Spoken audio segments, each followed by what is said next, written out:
My name is Marilyn Edwards.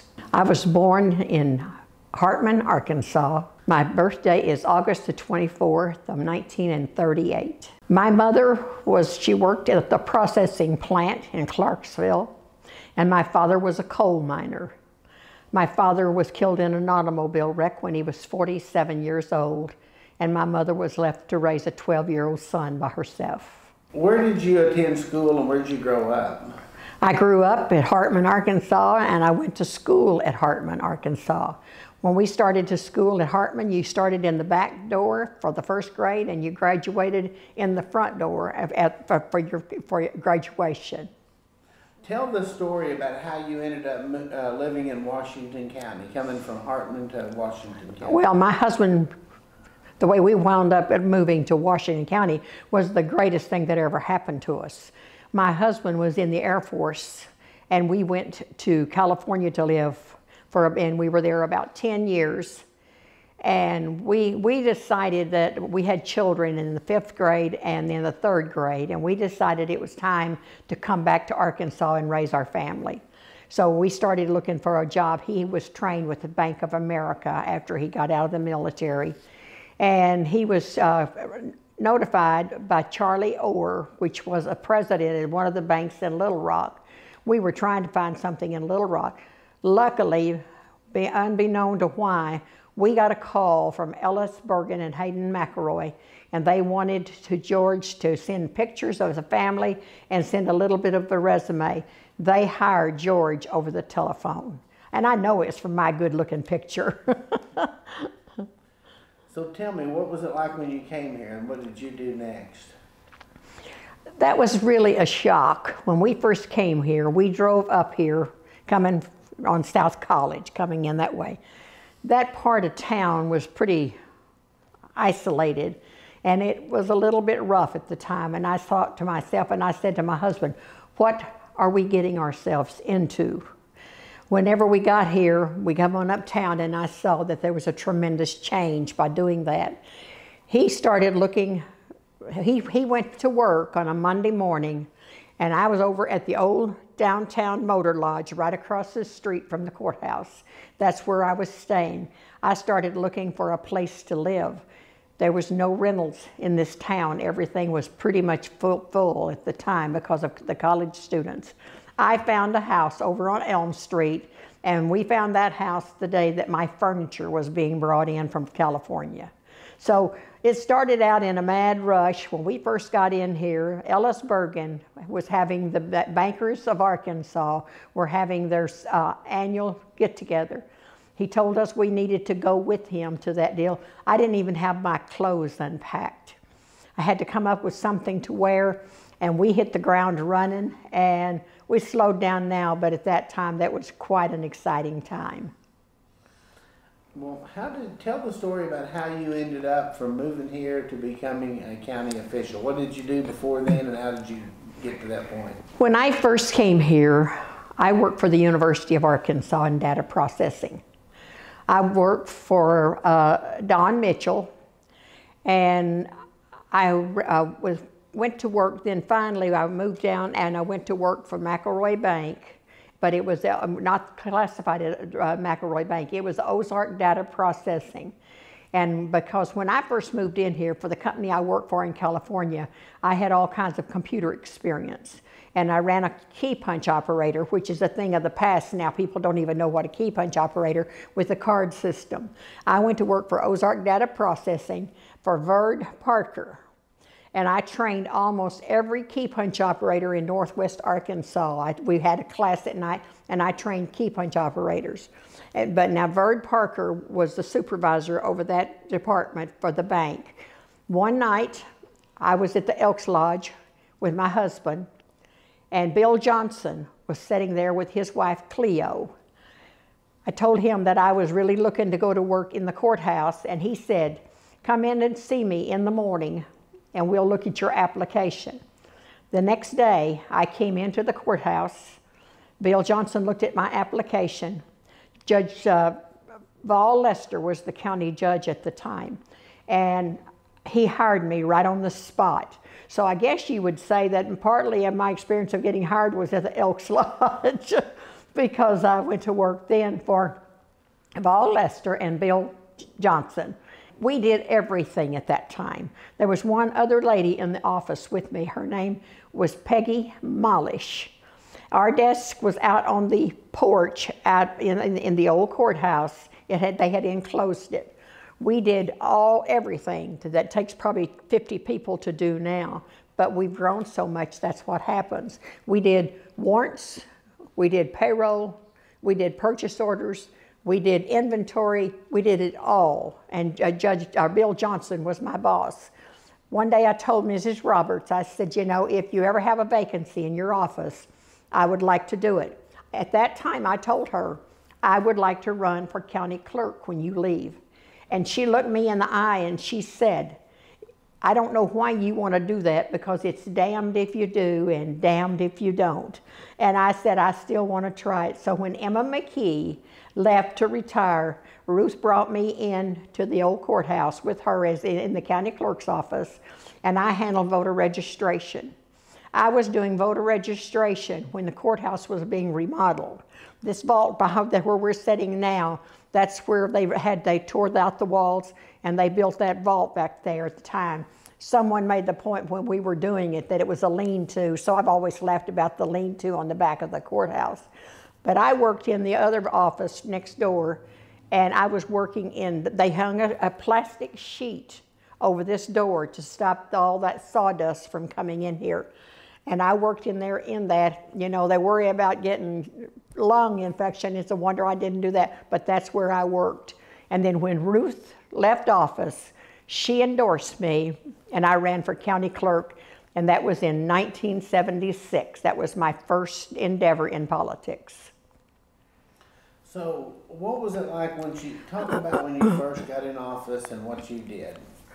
Our job, when I got into office, we did handle probate, we handled marriage records, we handled guardianships, we handled all of that type of stuff. It was not, it wasn't something, circuit clerk did more of the legal stuff with the records, and we did more of the bookkeeping. We paid all the warrants out of the county clerk's office, we processed those, we posted them. And so this was more, the county clerk at that time was more of a bookkeeping department than it is now. So how has that changed? What is it like now? What did you do before that's now done by who else? Well,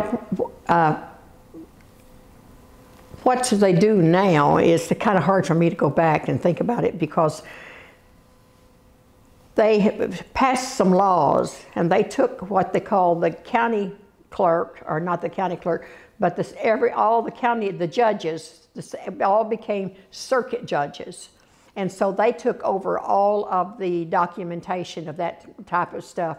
And the probate in some of the other counties was handled by the circuit clerk, but the volume was so great here that the lawyers got together and asked that the probate be left in the county clerk's office. So the county clerk continued to do that even though the law had passed, and it was with a suggestion and a vote from the attorneys and the judges in this county.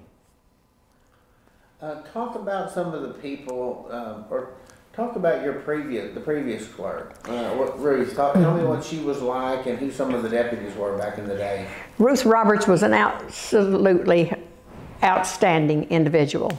She had very, very high morals. She was a very strict individual. She believed in things being done right the first time. Ruth was a person to work for because you always knew where you stood with Ruth. And if someone had a problem, you could go to Ruth and talk to her. But she was a very strict individual, but she was kind of like a mother to all of us. She was very, very good to us, all of us.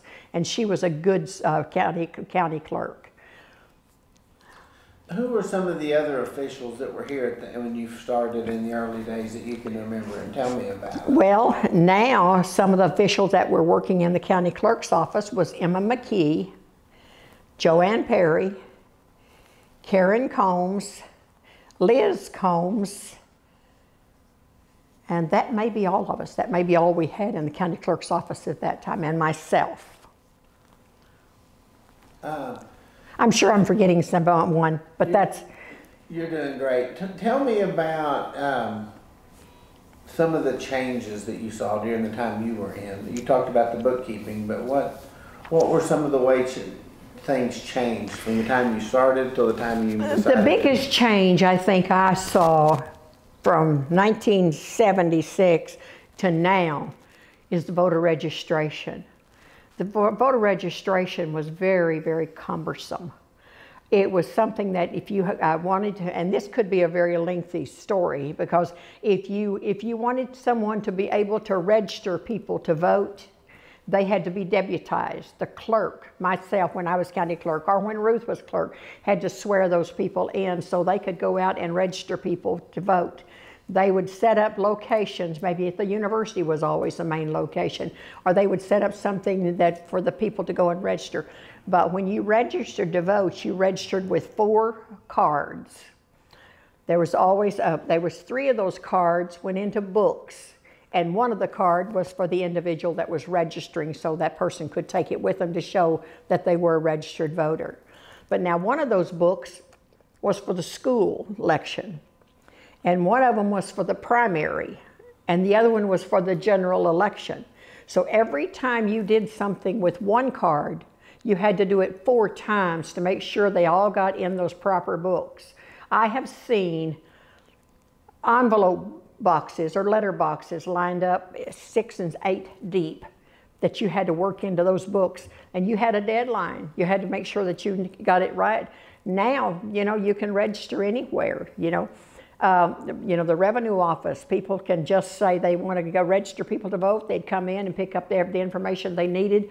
But when they got ready to register to vote, back in those days, you had to come into the clerk's office. You had to get all these cards. You had to check your cards out.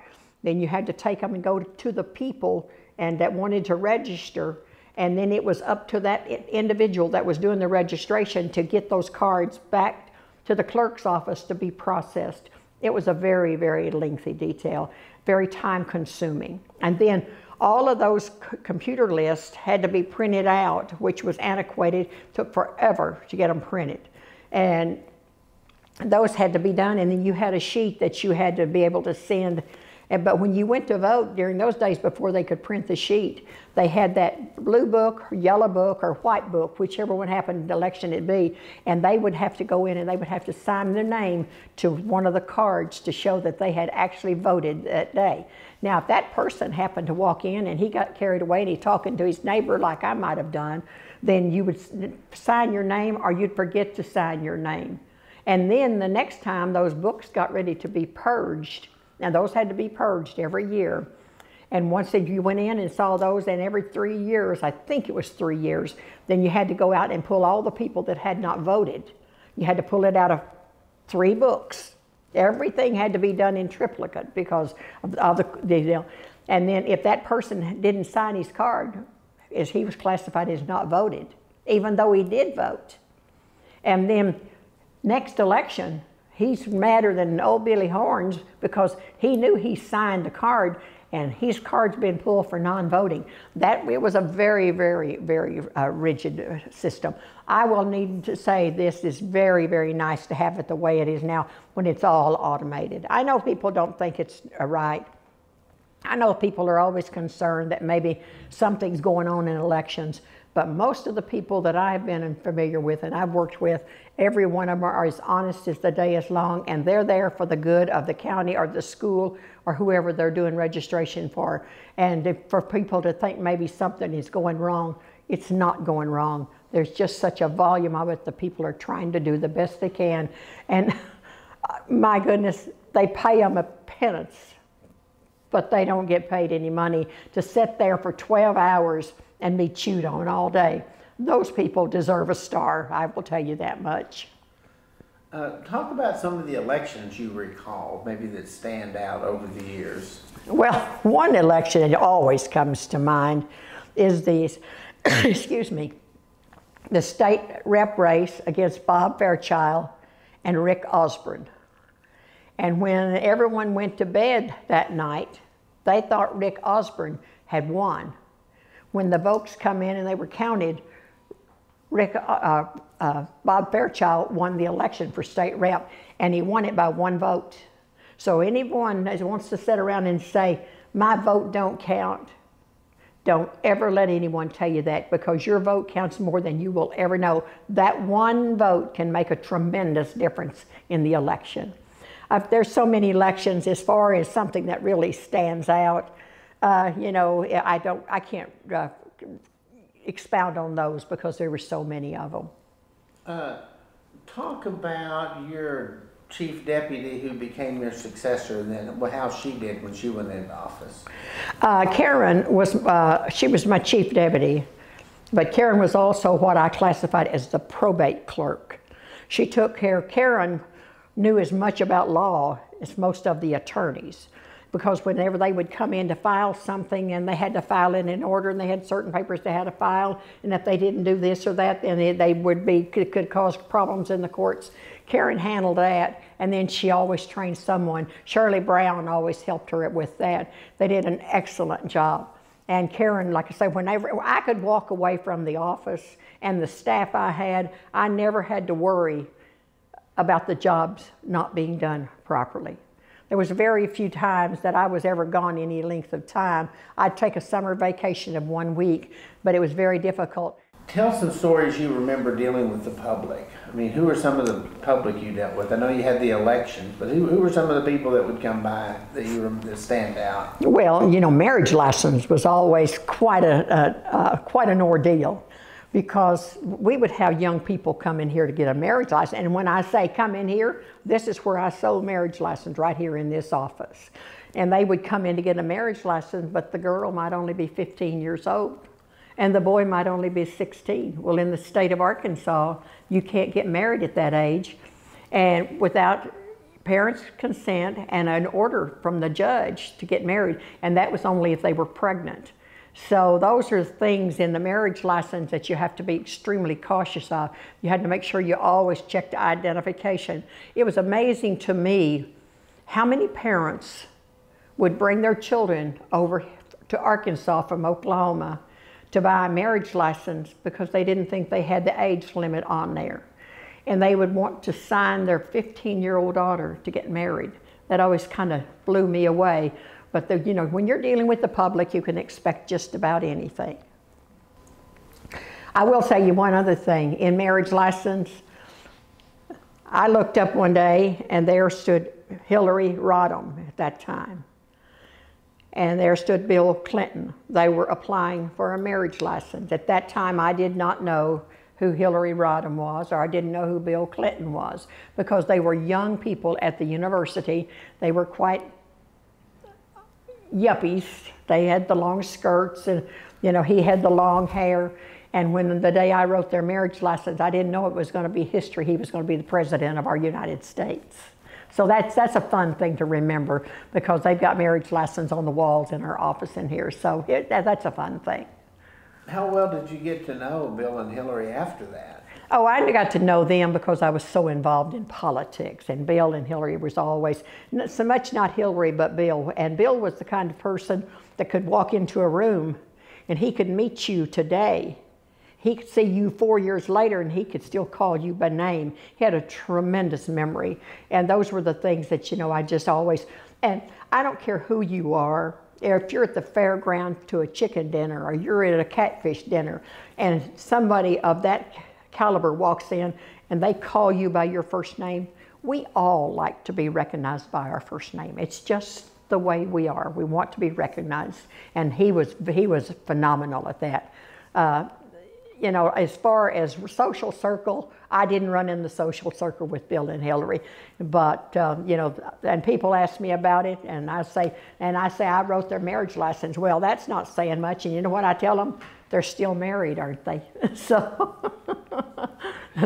that's more than I can say for a lot of people. We also sold a marriage license to not Peter Fonda. What's Peter's son's name? They were in here shooting a movie. And they come in, some people from the movie screen, and they bought a marriage license from us. So, Tell the story about the old courthouse and when they took the top off of it. Why they do it, and what was it like when they did it? Well, let's go back a little bit. You know, first of all, the courthouse was pretty much certain offices, but then all of a sudden they needed more room because of our growth. So they started putting up walls. They started putting up different things in the courthouse to make more office room. And that was a very, very, just a sad thing for me because I love the preservation of old historical buildings.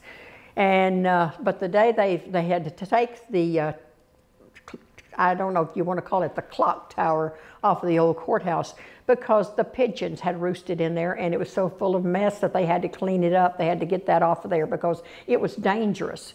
Everyone knows that pigeon dung can cause different kinds of diseases, and they needed to get that off to clean it up.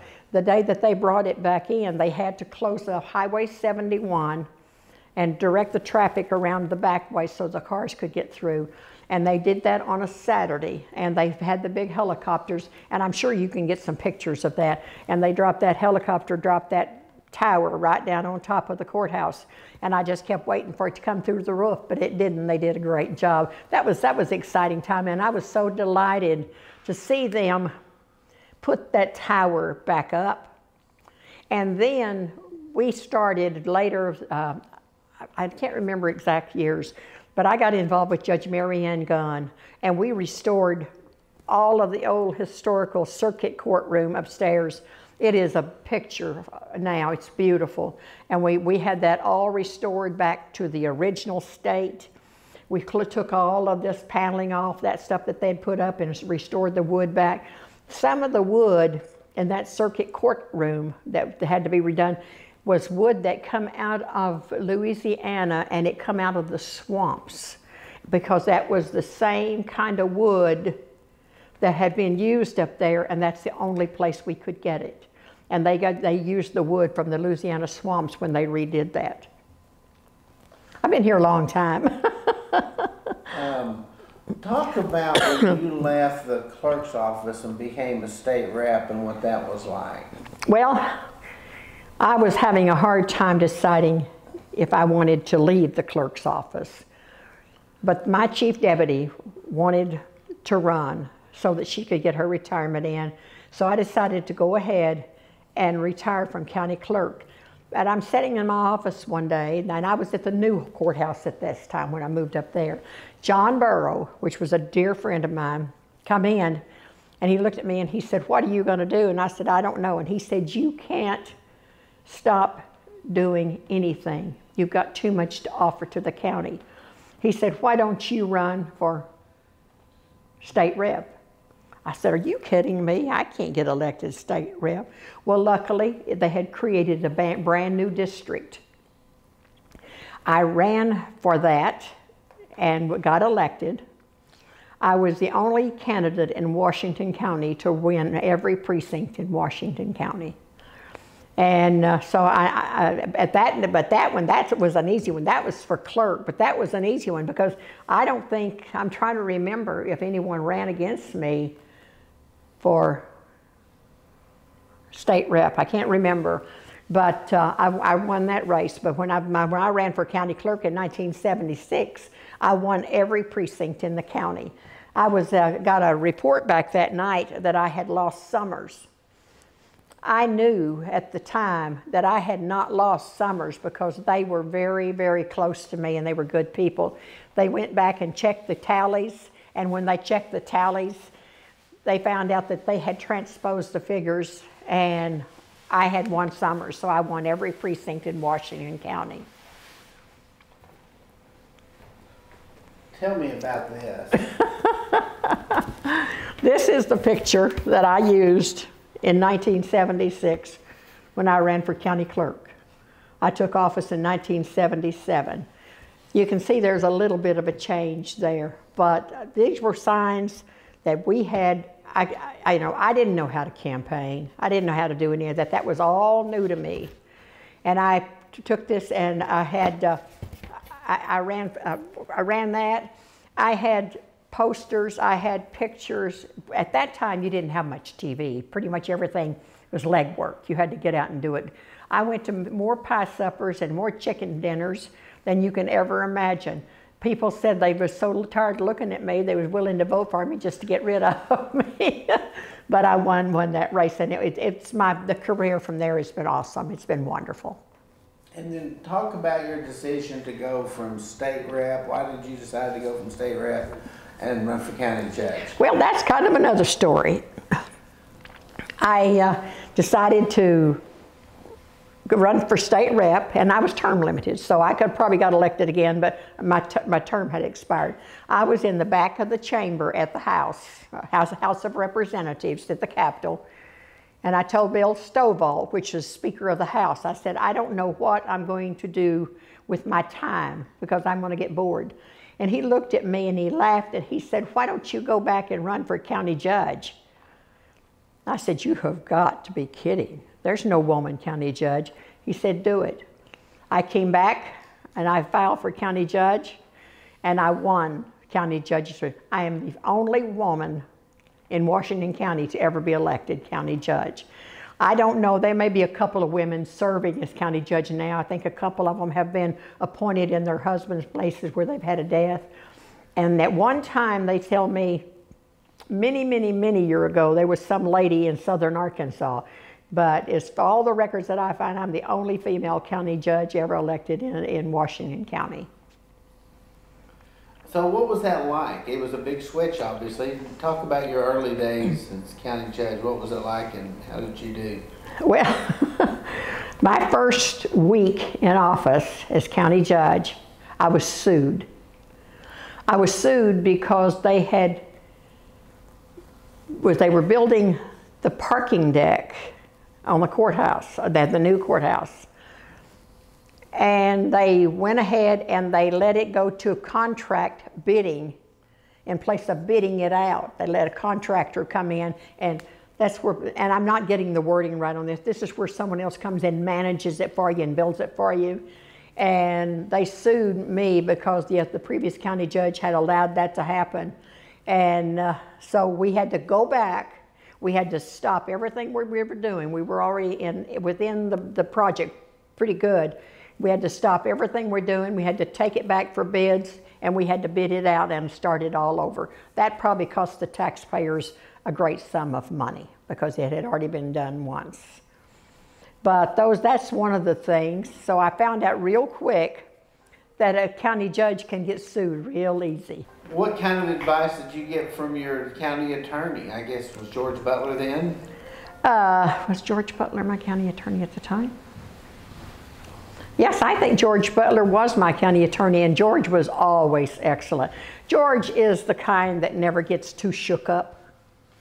He is very, very open about everything, but he never makes an answer to a question unless he researches it first. So you pretty much know when George tells you something, that's the way it is, because George knows the law. So I relied on George a lot. Now, my chief of staff was Dan Short. He was a military man. He was retired military, and then he was also a retired state trooper.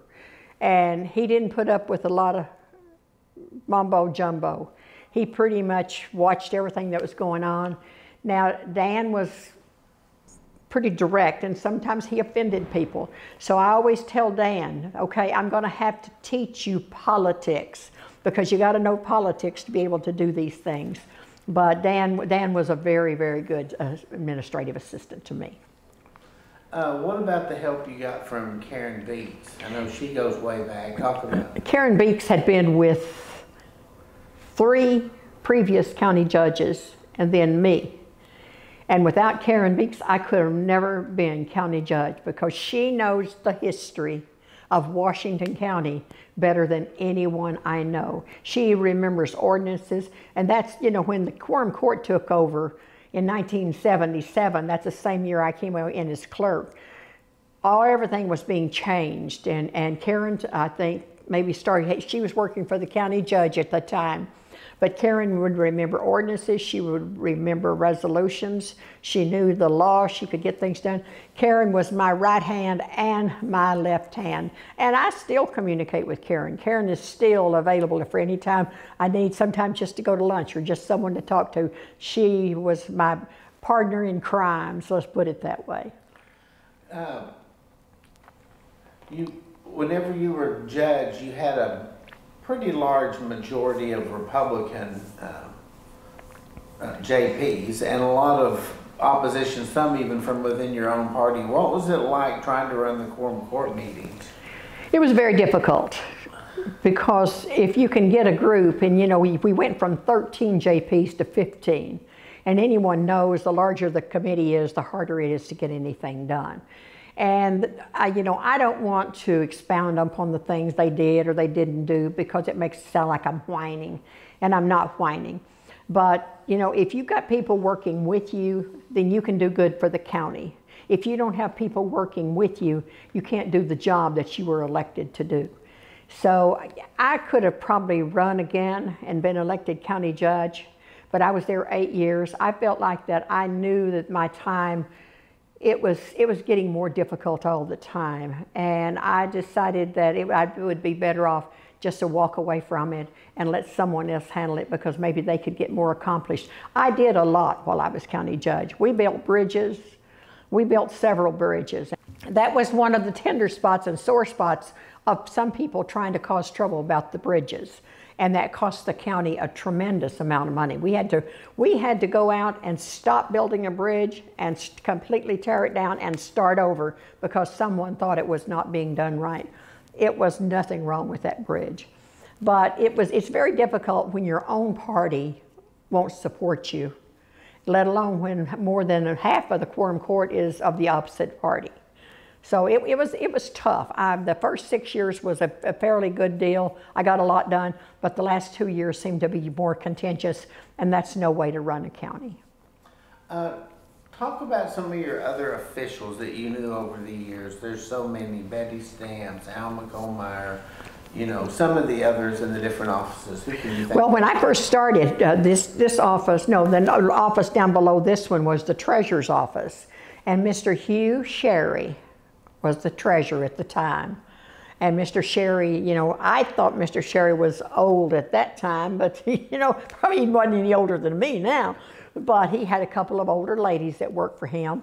And then we had Perry Rushing, that was our assessor. And it's just, everything was just so different.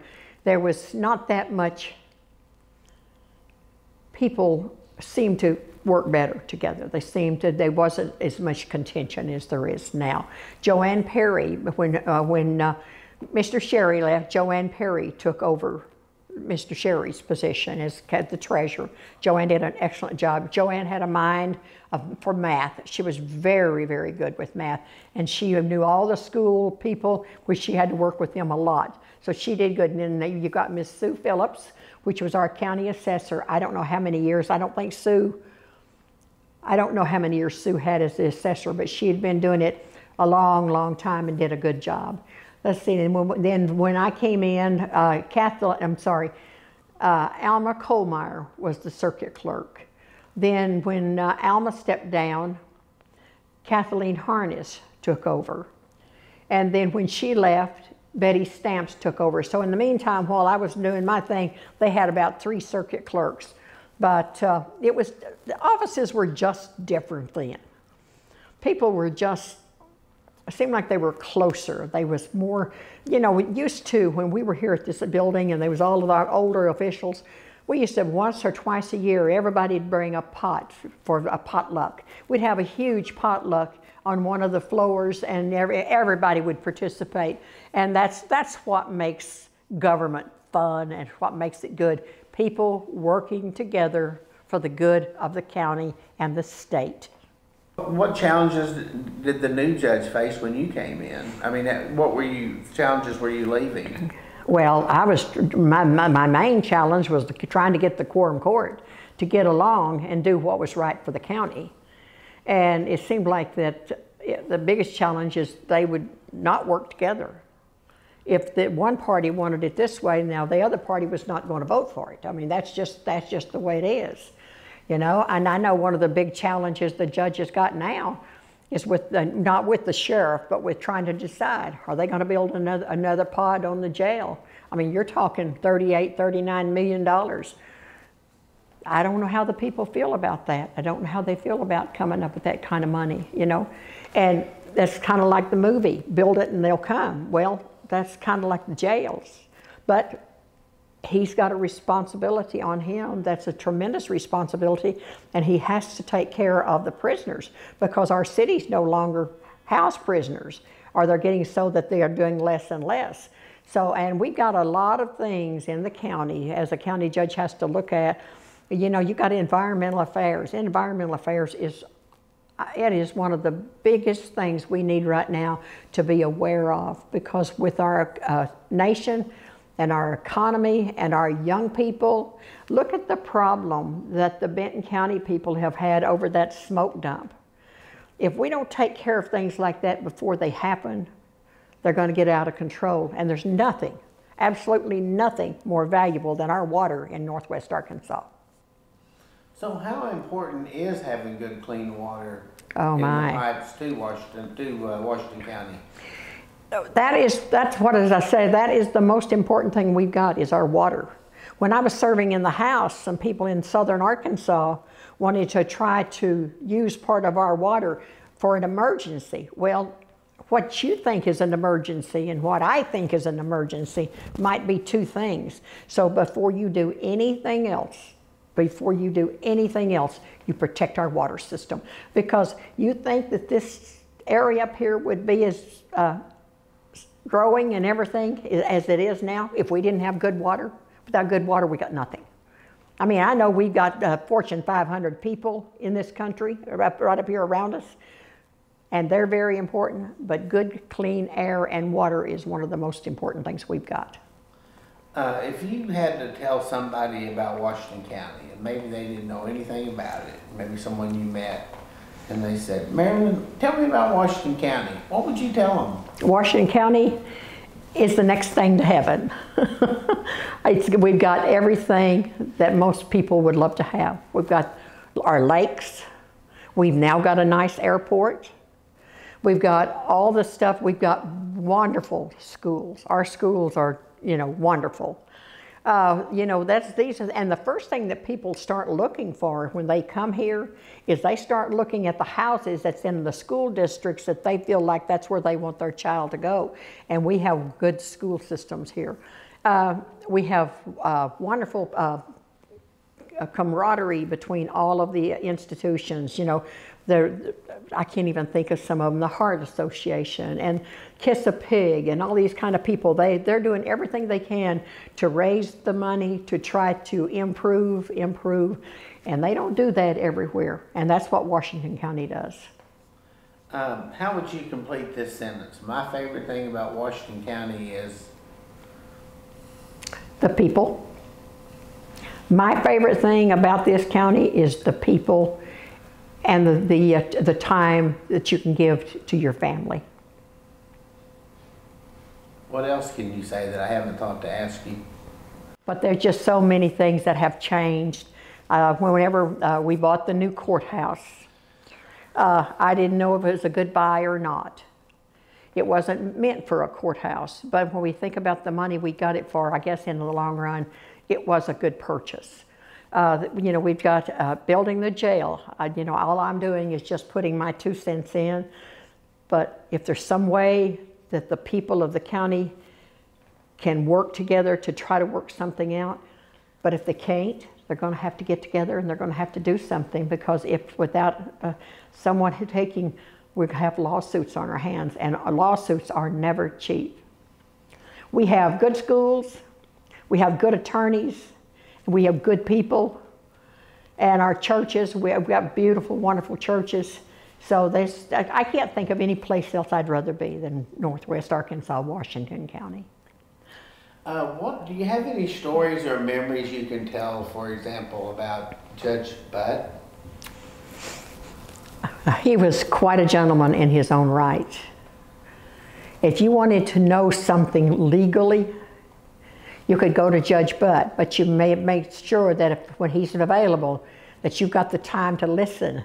Because Judge Butt would give you the right answer, but he would start at conception and he'll take you all the way through it. But before you got through, you knew exactly what he was talking about. I've known several, I knew Maupin Cummins. Maupin was quite a character, let's put it that way. You know, I knew Marilyn Gibson, still know Marilyn and Sandra. We've had some excellent judges in our time. And that's something else that's good about Washington County. We have good court systems. We have good judges. We have fair judges. And I like to think that is a positive for all of us here.